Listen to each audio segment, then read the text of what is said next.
the morning session we had around 280 participants, but now around 180 people. So that is a very good sign. I know that you are here eager to gain knowledge lah, insyaAllah.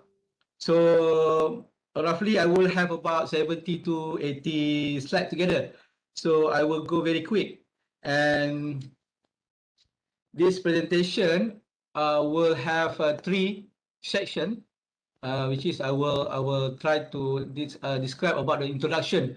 What is indoor environment quality, the thermal comfort visual, the factors of indoor discomfort, surrounding, and also in building design. And then we will go to thermal comfort, definition of thermal comfort, the 6 primary factors of thermal comfort, 3 basic thermal comfort approaches, the application of the strategies in the building design, the summary, and then the last part will be the visual comfort, the definition, sources of light, basic daylight strategies, application, summary, and lastly, if we have time, I will give a short briefing about the F2 application and so on.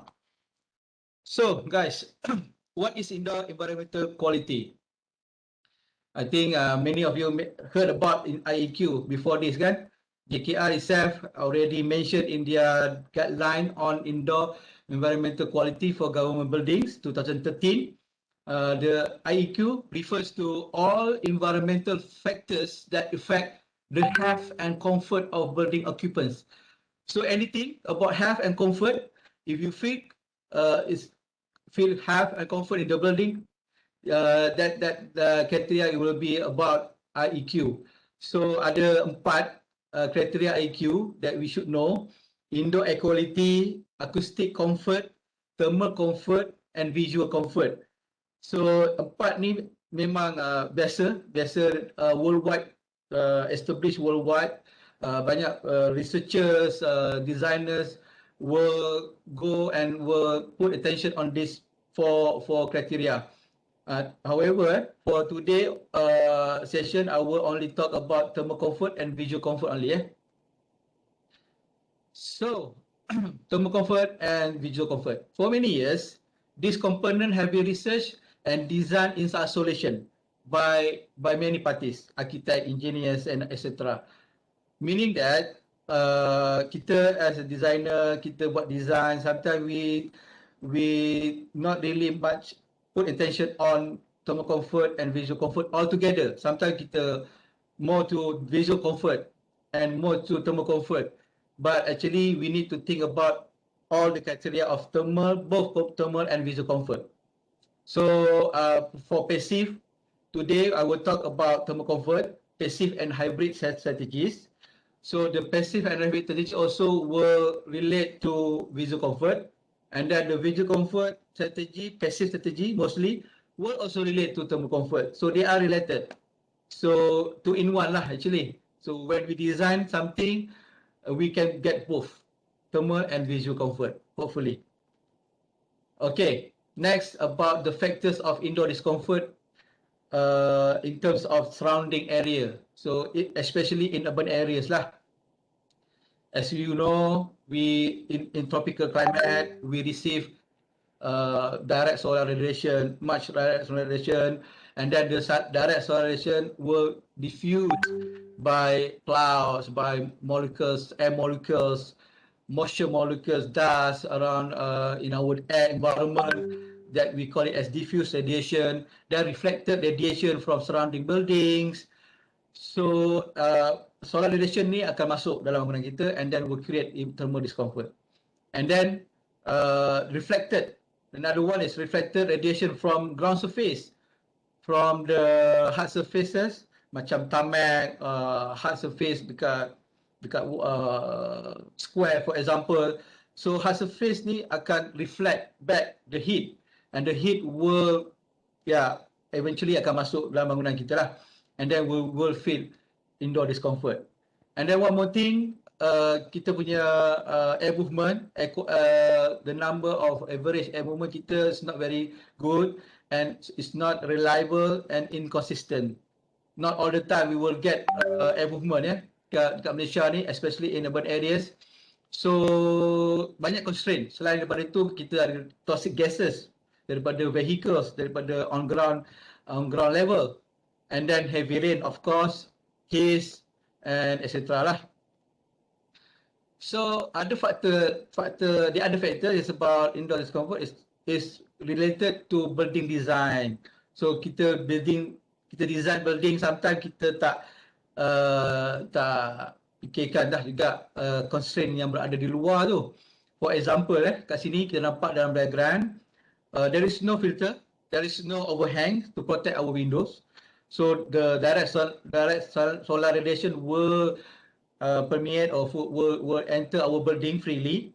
And then our internal walls, we design it very complex, where the air movement cannot go in freely. So it will stop at a certain point, and we won't get any good ventilation lah. And then kita juga guna thermal mass, for example, concrete, brick wall without insulation, and then thermal mass ni dia absorb heat and will release the heat at night. So we will get night warming. Then the thermal discomfort will occur. And then kitchen and heat producing area. Kita sometimes we will put this area in the middle of the house unit. So this area will create heat later on, especially at night lah. Bila kita balik rumah, kita start masak, and then the heat will accumulate around the house, and then we will feel discomfort. So banyak faktor yang kita kena fikirkan. Yang paling penting juga ialah we should know our own climate condition. Firstly, temperature. The temperature, as we know, the temperature will rise maximum maybe around 35 degree, and the minimum around 21 to 24, according to the areas lah, the remote area ataupun urban area or coastal area. But the range is between the lowest 21 to 30, then the highest 35, and average between 26 to 29. That's the fact. Kita tak boleh nak elak dan tak boleh nak ubah fakta ni. Daylight pula, average hour we will receive about 6 to 8 hours daily. Abundance of daylight. Mostly our environment covered by clouds, so the heat will not release back to outer space. It will contain in our environment. So that's tropical climate. Humidity very high, 90 to 100% average. During the wet season, 70 to 90%, and dry season maybe below 50%. And with movement very low. Sometimes we will get more wind during the monsoons, November, March, and May to September. So average 1.1 meter per second in Kuala Lumpur, but it's not consistent and it's not reliable lah. Okay, now about the thermal comfort. What is the definition of thermal comfort? Thermal comfort, according to H-Ray 55, is that condition of mind that expresses satisfaction with the thermal environment and is assessed by subjective evaluation. So it's about if you feel, your mind feels satisfied with the environment, you are in the thermal comfort environment. That's all. So there are 6 primary factors of thermal discomfort according to CFC Guide A. Okay, I will touch on four factors only: air temperature, mean radiant temperature, relative humidity, and speed, but not clothing and metabolic heat production, because clothing and metabolic heat production we can control, meaning that if we feel hot, we can use pakaian yang nipis lah, and if we feel hot because of exercising, we can stop exercising and just relax. We can control the activity. But air temperature, mean radiant temperature, relative humidity, and speed, we cannot control it. We need to understand and we need to deal with this constraint. Okay, so first, air temperature. Air temperature is called dry bulb temperature. So dry bulb means that the air temperature yang neutral kat luar, yang but in shaded area, not from direct sun radiation lah. So we measure the temperature using thermometer in a shaded area lah. So we call it as dry bulb. So ada lagi perkataan lain yang kita tahu, wet bulb temperature, dew point temperature, but this temperatures value only applicable for engineers lah, mechanical engineers to design their own air conditioning system lah. But wet temperature ni something like analoginya lah. When we wear 100% wet clothing, that's the wet bulb temperature lah. What's the lowest temperature that we can get when we wear baju basah lah, senang cerita. Itu dah the lowest temperature di yang neutral. And then dew point temperature ni pula temperature yang when we go the temperature cut off point from the moisture turns into air drop. That's the dew point temperature. So it's very important for mechanical engineer lah to know these two. So they design the mechanical system so that the temperature won't create condense on the glass material lah. Okay, mean radiant temperature. This is also very important. Kerana apa? Because kita berada dalam kawasan bangunan, dalam kawasan bilik, we think that this is our air temperature, which actually that is not. Actually dalam bilik kita ada banyak factors of mean radiant temperature, accumulation and average numbers of mean radiant temperature. For example, dalam screen yang kita nampak, we have T1 and T7. So each of the T will emit their own value of temperature. Daripada lantai, daripada dinding, ceiling, daripada metallic things, ovens, light, freezer, for example, dia ada emits their own temperature. So temperature ni bercampur dengan udara luar, dia akan di averagekan, and then we call it as operative temperature. So dalam bilik kita sekarang ni adalah operative temperature yang kita rasa. That temperature itulah apa yang kita kena fikirkan untuk dapatkan keselesaan lah. Sebagai contoh, dalam buku Building Energy Efficiency Technical Guide for Passive Design 2013, dia dah cakap kat sini, okay, kalau contoh air temperature luar tu 26 degree, dalam ruang kita tu aircon lah, contoh kita pasang 24, we will feel 25 degree. So kalau di luar tu kata sejuk 32 at night lah contoh lah, and then kita kat dalam rumah tu kita letak aircon another 22, we will feel very cold, right? So we need median temperature 28 to get 25, for example. So that's how the operative temperature works. So sekarang kita nak define comfort temperatures tu. Banyak study. There are a lot of studies from 1950s to 2014 and until now. Banyak studies on comfort temperatures. Ada yang guna daripada banyak negara di Southeast Asia country ni, Singapore, Thailand, Malaysia, Indonesia, guna approach natural, mechanical, hybrid, everything. And then they found out that the lowest would be 21 and the highest will be 31. And then when I tabulate or average these numbers, I found that the lowest temperature that we should aim for is 24.2 and the highest not more than 29 lah, 28.6. So another cara to predict comfort temperature is by using Humphreys equation. So as you can see from the screen lah. So this Humphreys equation, we use outdoor monthly average temperature.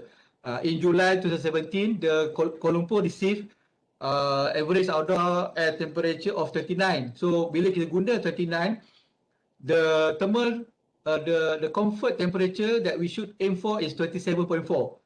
So plus minus around 1 or 2 degree from that figure is considered as comfort.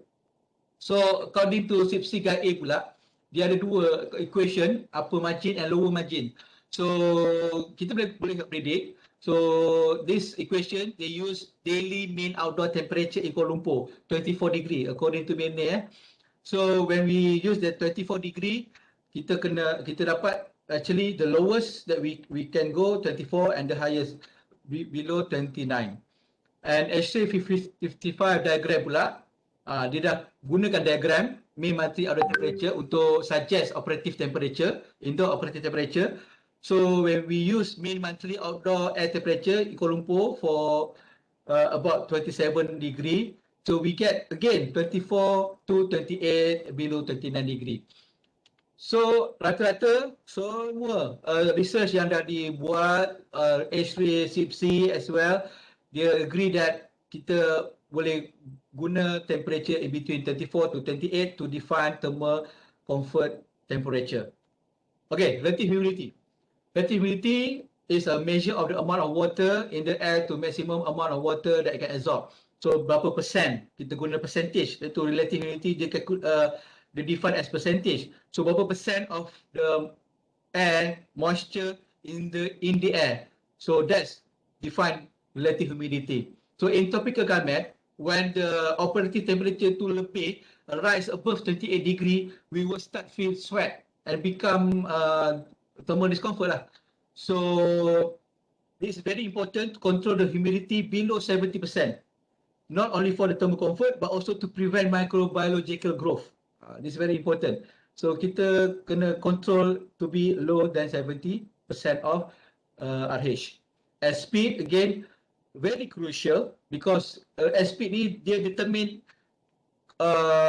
thermal comfort through elevated temperature. Meaning that bila kita bernafas, not only kita bernafas melalui hidung atau mulut, tapi kita juga bernafas melalui kulit. So heat loss temperature, heat loss by both convection and evaporation ni, meaning that bila ada air speed, bila ada kipas contohnya, heat yang melekat kat kulit kita, dia akan dinyahkan ataupun kita akan rasa dia akan hilang sebab akan dibawa oleh air speed tersebut. So it's very critical in hot humid climate to use fan to get the evaporative cooling, to get the effect of evaporative cooling. Okay, and then thermal comfort condition, this is the summary of all the findings. Okay, from the SIPC, from the H-ray 55, they recommend that the operative temperature should be between 34 below 29, relative humidity below 70, speed to around 0.15 to 0.5. Maybe above 0.5 to paper will start flying lah. So you will not feel comfort lah masa tu. That's for natural ventilated building. But in Malaysia, at the moment, we only have MS1525. MS1525 is designed for air-conditioned space only. So, tapi dia punya condition is not so different according to SIPC and H-ray lah. So, we can also use MS1525 to get the overview of our thermal comfort condition. Alright, now the 3 basic thermal comfort approaches according in order of priority. First thing first, we need to deal with solar radiation. Avoid the heat. That's must. That's a must. Avoid the heat. Second, air movement through the building, meaning that we modify thermal comfort parameters. And then lastly, we can interject some sort of passive cooling strategies into our design.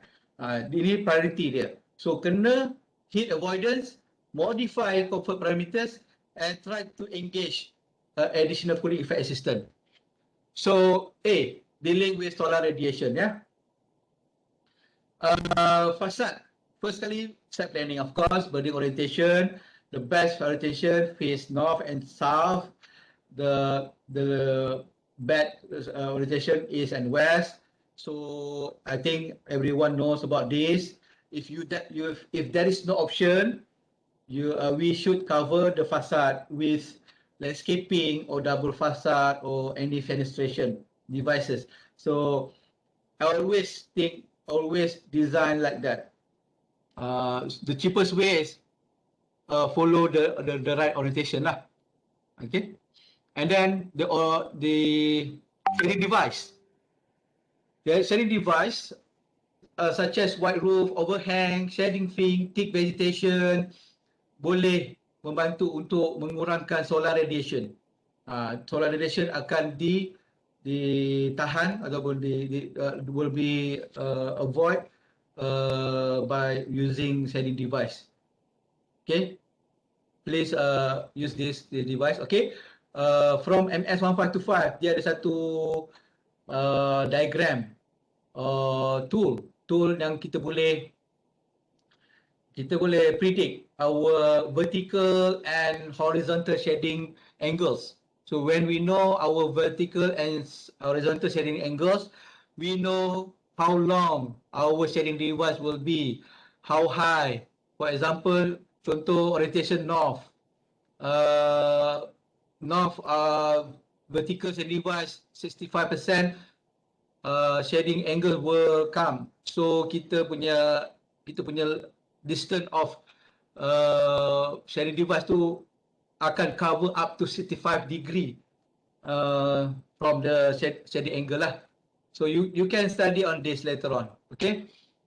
Okay, another thing yang paling penting, double roof. Double roof ni I think many mistake that we do every time we design a building. We don't provide any root escape for hot air.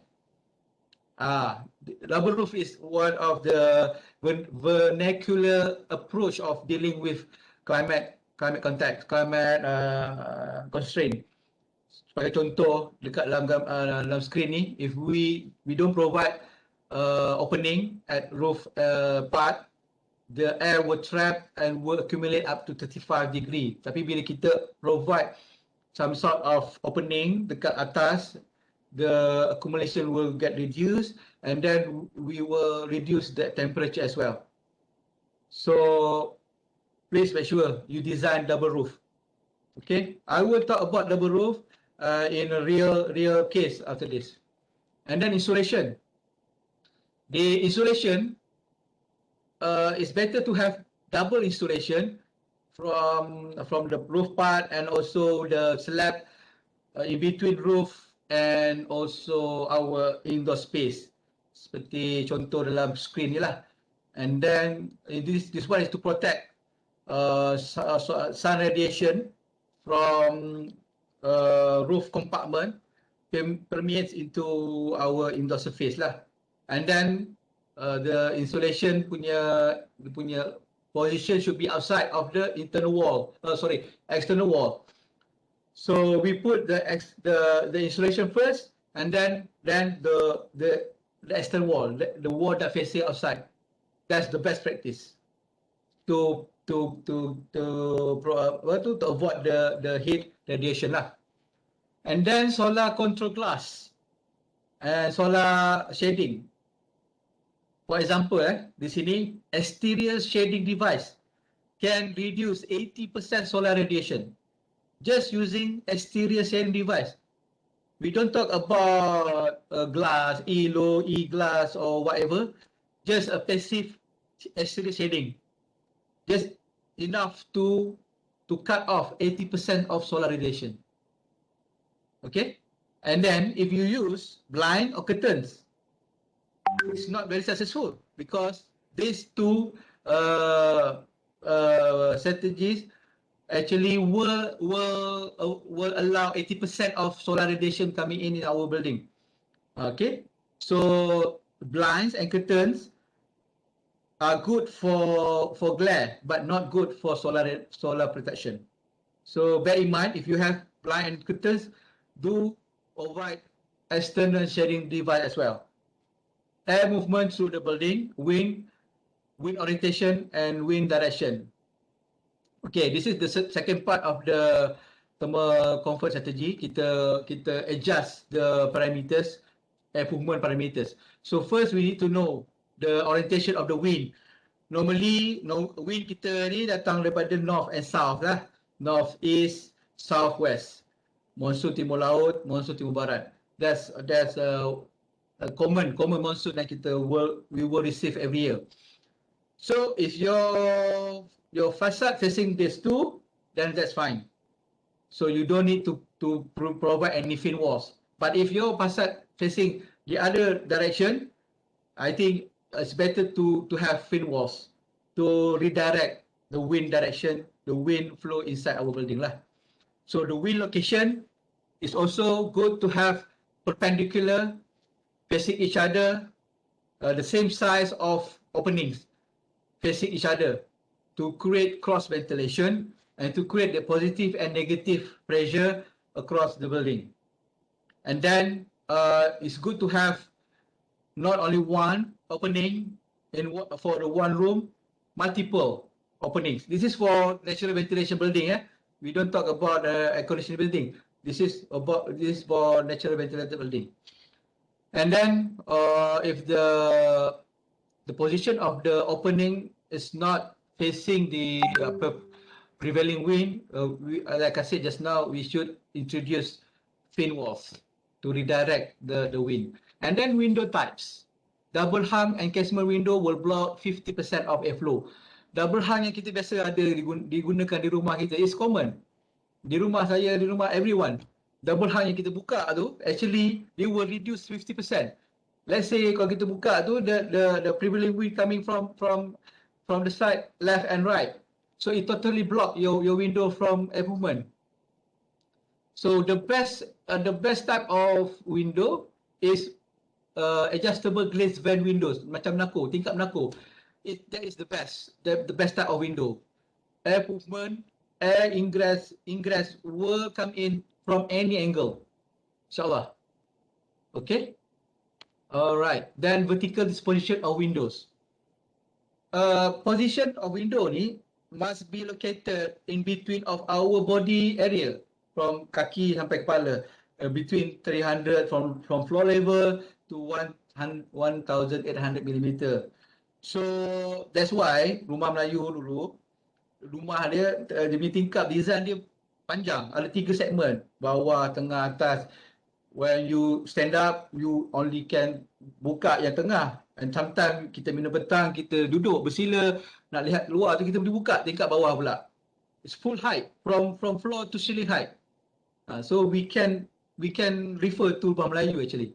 And then we should also provide additional high windows near to the ceiling height to channel out hot air and to prevent hot air being trapped inside the roof compound.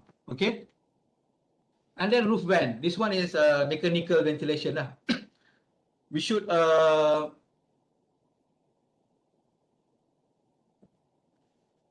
gunakan roof vent ni sebab apa? Stack effect is not very good. It's weak actually.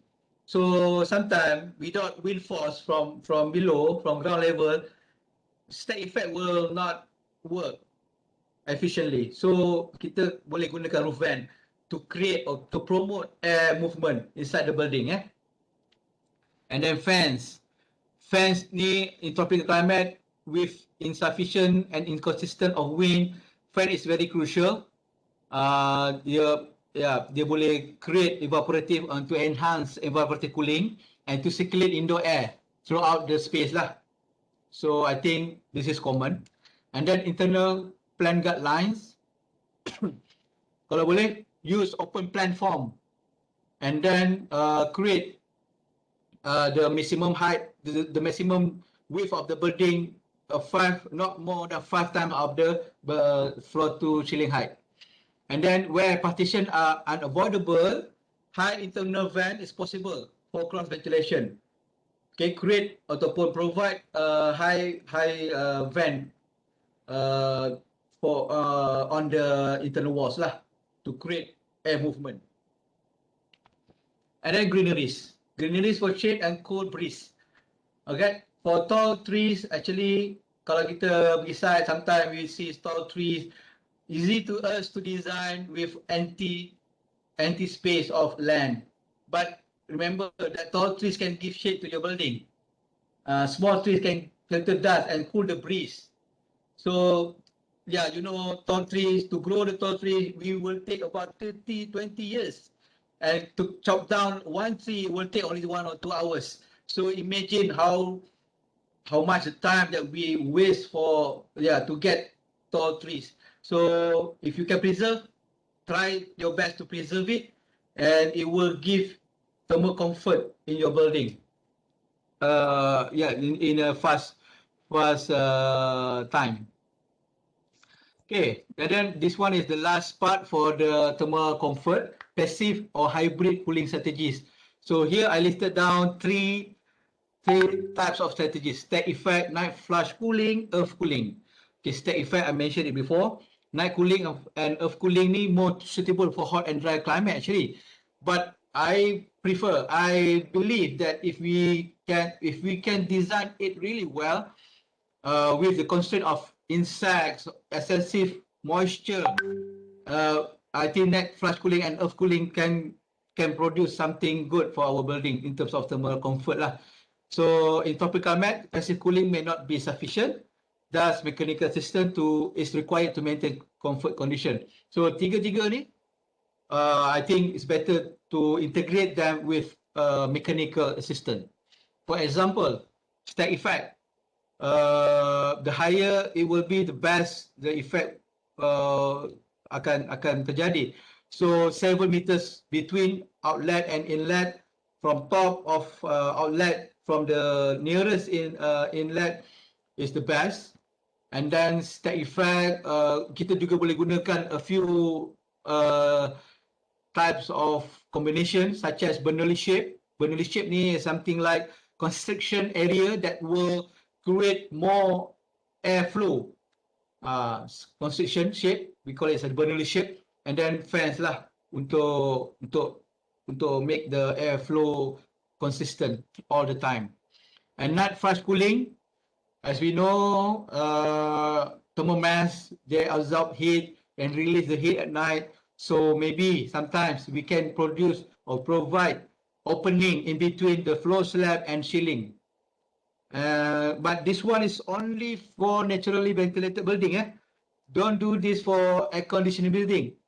Ada case yang dia buat opening in between slab and ceiling height. And then what happened? The air conducting start sweating and dripping, and the kulat lah. So this technology or this strategy only for natural ventilated building. And then lastly, earth cooling. Ada kajian yang menyatakan when we dig down 2 meters depth into the ground, the soil temperature will reduce 6 degree lower than the ground surface temperature. I think I believe in this study. If in tropical climate, I think maybe not so much like 6 degree, maybe half of that. But still, we can use this kind of practice lah untuk create passive cooling. And then we can extract the air from ground level, filter it first, extract it down, go through the soil. Maybe we have a water reservoir under our building, and the air will go through the reservoir, and the cool air, we extract it out and go into the core. I will show you the diagram after this. Okay, this is the real case study that we encountered a few years ago on a building, an IBS building in a remote area, not in a urban area, remote area surrounded by trees, hills. Tapi client complained that this building is too hot. They cannot occupy it during peak time, 12 to 3 p.m. So it's very hot. The temperature is very hot. So we went there and we measured. And then what we found out that the building used metal, totally IBS construction, lightweight, metal roofing, no shading device, aluminum sandwich wall panels with wall insulation in between, pitch roof, no ceiling, making a pitch roof with metal deck and fence. What happened that the hair trapped inside of the pitch roof compartment. So there is no escape route for the hot air. And then the fan only circulating the hot air within the indoor space. That's all. So panas lah. So even though we design it with insulation, with lightweight construction, if we don't think about how the heat or solar radiation conduct or radiate through the metallic frames, the building will end up being something like this, thermal discomfort. So this one is just for sharing the application from the strategies that I mentioned before. Contoh-contoh lah, examples of what we can do. For example, to protect our window, to protect our flat roof, for example, we can provide eco tray to plant grass. Not necessarily to put soil. Kita boleh buat eco trays. It's very like material that we can plant something on our roof, and then protect the window by having shading device, adjustable louvers untuk channel out hot air. And then for this tower, for example, like I said, we can actually extract the air from ground level, filter it first, and then channel it down to the soil, ground level, mix it up with cool water from rainwater. We have abundance of rainwater, cool it down in the soil with the low degree, and then suck it again into the core, and then distribute the cool air into the slab, for example. This is only principle and theoretical. Maybe in future we need to think of something like this. Okay, and then this is how we treat our facade, west and east. We need opening for ventilation, but we should protect the opening from direct solar radiation. So we can have opening at the west and east facade, no problem, but treat the opening really well. Okay. And then this one also, the principles. Sometimes during hujan, contohnya, we cannot open our window all the time. So we can introduce monsoon window. One monsoon window ni, yeah, the green arrow here. Yeah, during the rainy season, cool air, cool breeze will come in from below. Dia mengelakkan tempias lah juga. So it's very efficient, very efficient. So try this kind of activity strategies in your design. Yeah. So summary: first, remove solar gain as much as possible. Air movement, try to change the air movement, enhance it. Night flash cooling, try to use it for natural ventilated building. Passive cooling also, try to integrate it with the design. Sometimes we can have, for example here, kenapa kita better to raise our building on certain height or build it on stilt like Rumah Melayu, because air movement from below. That's why Rumah Melayu dulu ada lantai jarang, so to provide the cool air coming in to our building and to enhance that effect. Okay. All right.